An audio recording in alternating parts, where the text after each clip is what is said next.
Battling with Customer Service, How to Win the War, Part 2 of 2. If you've already read Part 1 of Battling with Customer Service, How to Win the War, congratulations. You're halfway to becoming a pro. Follow these last 5 steps and you'll be on track to bending the minds of customer service representatives everywhere. Without further ado. 6. Don't drink and dial. It seems like a good idea at first. The mind says no, but the six-pack says yes.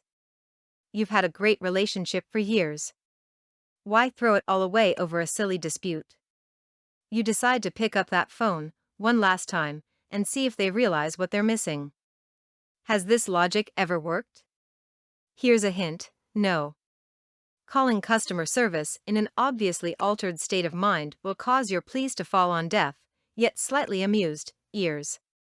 If you want customer service to take a complaint or concern seriously, save the six-pack for when you call your X7. Call during off hours. Yes, hold music is corporate America's version of water torture.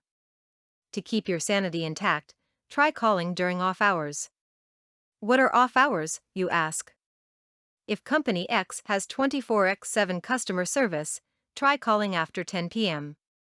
If not, try calling Tuesday through Thursday between 10 a.m. to 8 p.m. or any time on Sunday. 8. Don't call a special number. The blog of a spurned employee, a news station, or a radio show might give you some kind of secret and internal number to Company X. They may claim it will eliminate hold time. Oftentimes, these special numbers are specifically for field technicians or an obscure department that cannot handle the concern. Call the main customer service number and pick the correct department. The towering inferno that is the voice response unit may mistake your spoken request to pay a bill in Iowa for canceling all services immediately in Connecticut, but simply stating agent to the VRU may get you to a real, live person. If agent does not work, try similar terms such as operator, representative, customer service, parasite from the nether world, or spawn of Satan. 9. Escalate, but only if necessary. If there's no light at the end of a bleak tunnel, ask for a supervisor. However, do not immediately ask for management if you were mishandled on a previous call.